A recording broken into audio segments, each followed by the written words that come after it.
Ja, så er vi nået til opgave 8. Det er stadigvæk delen med hjælpemidler, vi er i.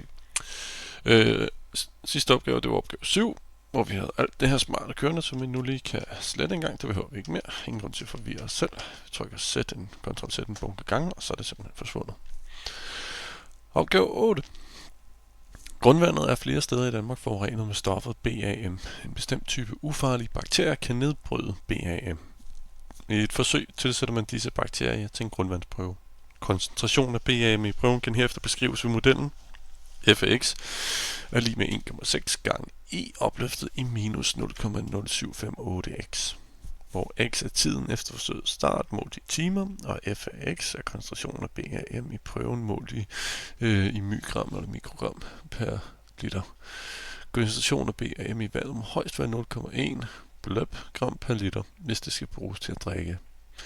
Bestem koncentrationen af BAM i grundvandsprøven efter 48 timer og vurder, om grundvandet i prøven må drikkes efter de 48 timer. Det er jo en dejlig nem en. Vi skal bare tage funktionen ind. Vi går ind i vores algebra-vindue, vores input-vindue. Mit input-vindue er nede i bunden. Det kan jo flyttes, som nogle gange gerne lige vil. Det kunne jeg ikke lige der, men det kan være oppe, det kan være alle mulige smarte steder. Mit er bare nede i bunden. Vi tester funktionen ind. Og igen, vi behøver hverken skrive f af x og skidt og pis og lort. Vi kan bare skrive 1,60. Og så kan vi så sætte vores i ind.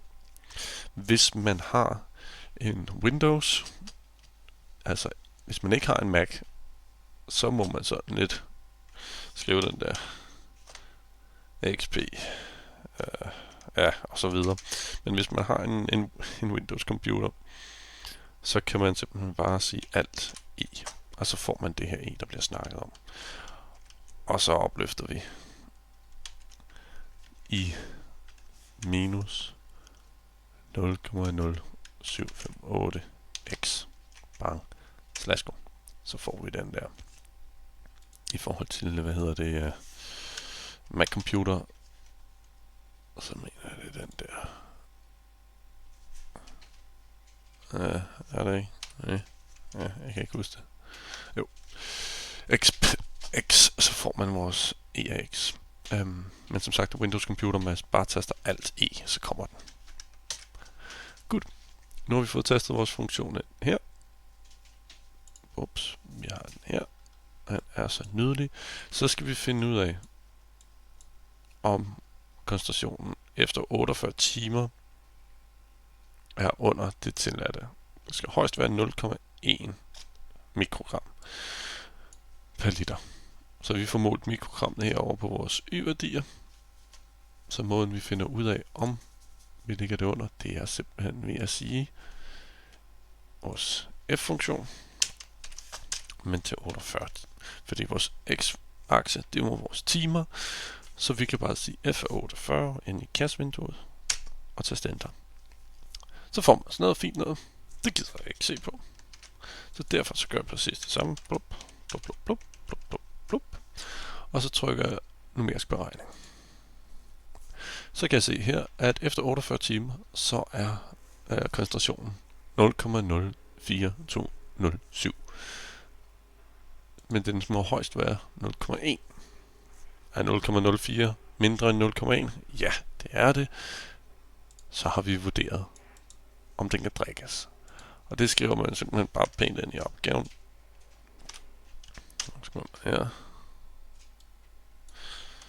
Opgave 8 bang slasko a blip grænseværdien, eller hvad skal man sige, tolerance niveauet for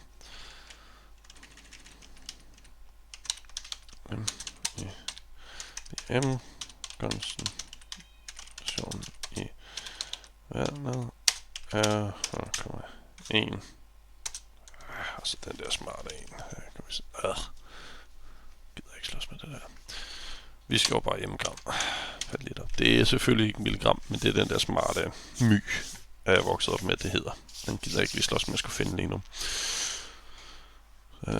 Efter 48 timer er koncentrationen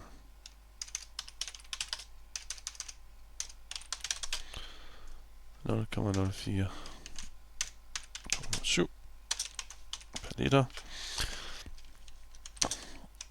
efter 48 timer er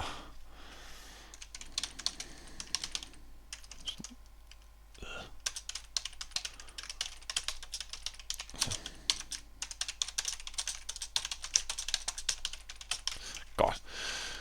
Bare sådan en lille hurtig omgang, hvor man bruger nogle sådan beskriver, at man har forstået opgaven. Det er faktisk det, de fisker lidt efter her. De vil gerne have at vide, at I har forstået, at det der, det er en maksværdi for, hvornår det er acceptabelt at drikke vandet. Så endelig skriv det sådan, så I har forstået det. Altså, så I viser, at I har forstået det, ikke også? Fordi det er det, de fisker efter. De er ude efter at vide, om kan I finde ud af at aflæse en graf ordentligt. Og selvfølgelig kan I sgu da det. Så derfor er det ikke nok at sige, at efter 48 timer er koncentrationen 0,04207 mikrogram per liter. Det er lavere end 0,1. Eller et eller andet, den du der. Giv det lidt ekstra, smid lidt ekstra på. Som Natalie siger, det viser jo overskud. Men her er det faktisk, fordi de vil gerne have til at vise, at de har forstået hele teksten. Det her ord simpelthen betyder. I skal gå ind og vurdere. I skal lade som om I er nogle biologer eller læger, der sidder og kigger på det her, og faktisk har styr på, hvad I laver. Ikke? Så skal vi bestemme F-mærke af 10. Det er de vel røvende nemt, for at sige det mildt. F apostrof, det er den, der er lige til venstre for enter-tasten, uden at man holder shift nede. Men F apostrof er 10, skal vi finde. Det kommer sådan der. Ja. Så har vi fundet den. Så kan man bare skrive F mærke af 10 lige med. Så det gør vi lige hernede, så skal F mærke af 10 lige med 0,05 683. Og igen, jeg kører altså med 5 decimaler. Det er lige overdrevet nok, men det er sådan set, hvad jeg gør. Hvis I hellere vil køre med 2 eller 3, så gør I sgu da bare det. Men hvis I ser, for eksempel her, ikke også, hvis I ser en opgave, at de kører med 4 decimaler, så kør med 4 decimaler. Lad være med at reducere det til 2. Hvis I ser en opgave, hvor de kører med kun 2 decimaler, så kør med 2. Hvis de kører med 20 decimaler, så kører I også med 20 decimaler. Det er simpelthen for at undgå misforståelser og ting i den dur. Hvis I for eksempel kørte uden decimaler, så vil det her, de her 0,0758, der vil bare stå 0. Så vil der i realiteten stå 2, fordi vi kører med 0 decimaler, så vil der være nok med at stå 2 e opløftet i 0x. Så altså kører man lige så mange decimaler, som de gør i opgaven, som minimum. Men nu har vi fundet vores F-mærke af 10, som var minus, skal vi lige huske at skrive ind her, minus 0,05683. Okay, det var det nemlig. Så skal vi forklare, hvad det betyder. Og F-mærke, det er jo vores afledte funktion, vores differentierede funktion, som jo fortæller os, hvad væksthastigheden er i et givet punkt. Det er jo det, der sker, når vi differentierer. Så finder vi en funktion for, hvordan væksthastigheden opfører sig for en funktion. Altså den funktion, vi har valgt at differentiere. Så det er det, den siger. Og så kan vi underskrive det ind. F-mærke af x er udtryk for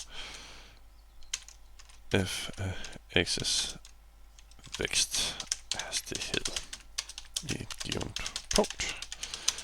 F-mærke 10. Okay. Så skal vi stå 10 i stedet for. Ja, derfor f af x eller f af x's væksthastighed i dette punkt.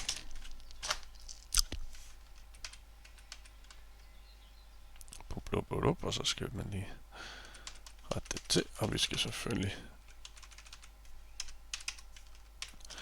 bare lige holde sammen. Altså igen, Jeg skriver tingene meget, meget kort, fordi det her det er en video til, hvordan I gør tingene, altså hvordan I beregner tingene. Så smid mere på, smid mere content på, det kan man sagtens der, uden at det gør ondt eller noget som helst. Men så har vi faktisk lavet opgave 8. Så har vi bestemt koncentrationen i en grundvandsprøve efter 48 timer, og vi har vurderet, hvordan vi må drikke det, og så har vi også fortalt dem, hvad der sker, når vi differentierer, hvad det er, vi finder, når vi gør det. Så det var opgave 8.